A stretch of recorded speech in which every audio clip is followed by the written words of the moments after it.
for the 50 Welcome plus back. I'm David Perry, and today we're speaking with someone who has had an amazing career, both behind the camera and in front of the camera. Bill Longen, how are you? Hello, how you doing? So we were talking about how did a nice boy like you from Philadelphia become a gold medalist at the Gay Games and then work at CBS and now take care of the Castro Theatre. That was a very long road. I don't think, how long is this segment? Yeah, only 12. We'll have you back. All right. I was, to make a long story short, my family, my adopted parents, were always, how do I want to say it?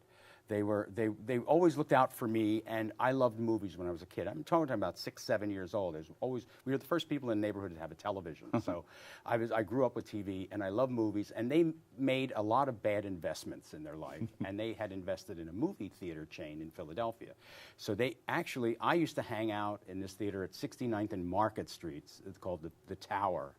And it's still there, and it still looks the same, and it's just a wonderful place. And it's just that I grew up there. I mean, my mom was a councilwoman in Delaware County, so they used to send the police to get me, because I'd be the only kid who would go back to school in September without a tan, because I spent the whole summer in the dark. I love movies, and I thought, well, I was a really fat kid, and I thought, I can't be in front of the camera because there already is a Lou Costello and there already is, Laurel and Hardy. So I said, well, let's take it the other side. And I really fell in love with editing. Mm-hmm. And they knew that. And I went to school and I worked. I just was lucky I got a job at WCAU in Philadelphia, which was owned and operated by CBS. And I worked for CBS for 12 years before I came out here in New York, Philadelphia, and then LA. So you worked at a wonderful theater on Market Street in Philadelphia. Oh, I grew up there. And then I became a union projectionist. When I was 18 years old, I was a manager. And now you're managing the classic theater on Castro Street and Market here in San Francisco. I've gone to television, edited a couple movies, and then come back. So what is it like taking care of, probably without exaggeration, one of this country's iconic film locations, the Castro Theatre? It's a challenge at times. The theater itself is, it's 90 years old. It's 90 years old. It's a 90-year-old building. So it takes a lot of work, a lot of maintenance.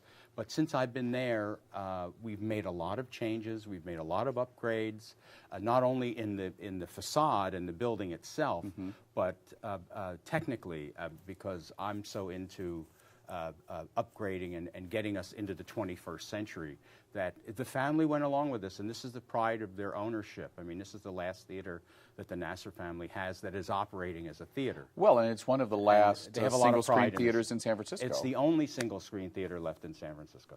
Now, I remember, I've been in San Francisco, the Bay Area, for 23 years now, and I remember when it seemed like every neighborhood still had a single-screen theater. And now we're down to one, and there was some talk of the Castro Theatre going away. Is that going to happen? No, I don't know why I don't know where that rumor comes from. It was built and is still owned by the Nasser family.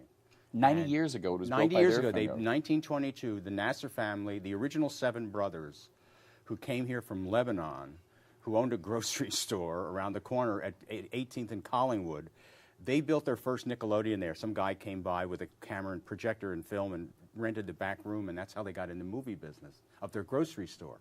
And then they took the projector from the guy and the film, they bought it from him, and they found out that charging a penny for movies was making more than the grocery store was. So they opened up the first Nickelodeon at 18th and Collingwood, and then they went to the Cliff's Hardware store, was the original Castro Theatre. If you look in it, if you walk in, you look in, it still has the same design inside. And then they closed that the day the new Castro, they called it the new Castro Theatre at the time. Right. Now, it is certainly an icon of the Castro district and of San Francisco and to the LGBT community. Is it actually a National Historic Landmark? It is registered with the city with the Preservation Society, or whatever it is, part of the city. It only protects the facade. of the building. So that was why people were concerned. They thought, okay, they're going to... But you can take from the front Yeah. wall back to the back wall, you could rip the whole thing down and put something else up as long as you kept the facade. But that's not going to happen, at least... No, I don't. There's that rumor circulates constantly. Yeah. And I don't know why, but it's going strong, and we're doing well, and especially in these economic times. Well, it's funny you say that, because when I came to San Francisco, the Castro Theatre was strictly a rep house. Mm-hmm. You'd see some old shows, and you'd see the women there every year and that sort of Oh, thing. yeah. But now you're getting first run. I mean, I just saw Sex and the City 2 there. You know, I really pushed for 2 years to have a digital installation, and a family went and spent, you know, it was a very, very expensive installation in digital 3D. And I said, this is it. And the first movie we got a year ago in May was Up.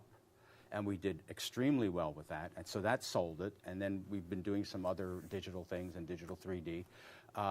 So we're moving into the 21st century. As you know, Right. you have to be ahead. You have to be. Let's be in front of the train instead of in the caboose Right, in the back. right. But that also gives us the copex that puts in the bank. Gives us the money to do rep, which unfortunately anymore doesn't make That's right. any money. How important was the making of the movie Milk to the Castro Theatre, and how important do you think Milk has been to the community that the Castro Theatre is a center of? They came to us in, I think it was October of what was it, 2008. They were shot it in 2008, released it. So it was in 2007. They came to us in October of 2007. And this is the producers, or are we talking These are the director? Producers, or? the producers, all of them. They all came to us, and the production people, and they said, you know, the theater is iconic. We want to use it, but the front of it's looking kind of nasty Drab. and old and drab. And can we paint it like the 70s, and then we'll paint it back again to the drab color after we're finished? And we said, no, wait a second. So we worked a deal with them where they paid for part of the restoration of the upright, and we did some other painting around, and it was used in the picture. I think it was extremely important to the community, because I remember being out in front of the building, putting a Milk poster in the poster case, and some little twink was coming by and looked at the poster and went, "Who's that?" And after I hit him, and she got herself up off the street. I thought, there's a generation of people who don't know who Harvey Milk was. Has no idea who this man is. Yeah. Or was. So I think it was very important to the community. And then simultaneously with the LGBT Center opening, that the museum on the corner really helped out tremendously. And I brought a lot more respect to Harvey Milk, and a lot more respect to the neighborhood. Yeah, I mean, as someone who has lived in the Castro now for all of my time here, over 23 years, it cheers me, one, as someone who loves film and movies, to see this as, not that it's the last one, but that it is preserved, but that it's actually going through a renaissance. I mean, now the Castro district and that theater is known all over the world. That is the symbol of that community. Now, talk to us a little bit about, we know you worked in TV and production, but you've had some other interesting career highlights. So talk to us about that. What career highlights? Well, I mean, I know that you said you were a fat kid, but you certainly got over that. You were a gold medal winner in the gay games. In my late 30s, I used to work out when I was in high school and after high school, and I was in pretty good shape. But then priorities of life take over, and making a living and that kind of thing, and I sort of let it all kind of slide. I was getting kind of, I'd lost a lot of weight. I had lost a lot of weight when my family doctor, Dr. Budzinski, the sweetest man, he's still around, I believe, and we went to his office, and my mother was so protective, and he took my blood pressure, and my blood pressure was through the roof. And he looked at me and he said, "Bill, you're 15 years old." And he said, "You're 247 pounds. Do you want to see 25? Because your heart's going to explode. You're not going to make it." My mom was there like, "Oh, it's baby fat. It's a thyroid condition. It's all this other." And the doctor looked at her and said, "Sadie, you know what Bill suffers from? An overactive fork. You feed him too damn much." So I went on a diet, and by the time I got out of high school, I had lost like 80 pounds. and I was down to a reasonable weight. And then I got into exercising, but then I sort of got out of it because of priorities of life. But in my late 30s, I got back into exercising again, and I went over to I forget the name of the gym, but it's not there anymore. It was on Sutter Street. It wasn't 24-hour fitness, but it was one of those. And I met a guy there who was a trainer, and he was opening his own facility, and I took him on as a personal trainer. And after he saw me there for about a year, he said, "Wow," he said, "you're doing this by yourself. You haven't been in the gym in a long time, and you're really doing great getting yourself in shape." So to make a long story short, he was my trainer. He's like a 6-time trophy winner at different contests. And he said, you want to do a contest? And I said, me? You know, I always picture that 247-pound little blimp. In posing shorts in front of an audience. And he said, yeah. He said, let's do it. So in '97, I did the San Francisco Bodybuilding Championships and took second place. And then he said, you're ready for the games. The gay games are next year. So he said, let's get ready for that. And it took the year to get ready for it. But I entered the 50-plus category because I just turned 50, and I took the gold medal in that category. And then I also did an open category, and the open category is by weight, and any age can be in it.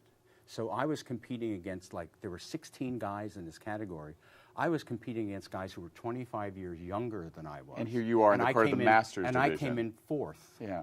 I was very proud of that. What do you think is a misperception about bodybuilding? And why is it considered such a gay sport, from the obvious? Well, bodybuilding is not an Olympic sport. They don't have bodybuilding at the Summer Olympics. This is, you think they should? I think they should. I think there's a lot of problem with drug use and enhancements, and not drug use, but enhancing drugs. And there's a lot, but everybody's tested. You can't tell me that Arnold Schwarzenegger is all natural. Please give me a break. So there are drugs in the business. I mean, you don't want to see somebody skinny up on stage. You want to see somebody that's huge and ripped and shredded so it's very important to gay culture it's the whole and also good making thing. You want to making look good. People feel good about themselves. Yeah, you and their feel body. good. Well, I did it I went back to the gym for personal reasons. And now you came out of it. And it all sort of turned around into something else. Yeah. We've been speaking with Bill Longen, caretaker of the iconic Castro Theatre and caretaker of his own iconic body. I'm David Perry. Thank you for watching 10%. We'll see you next week.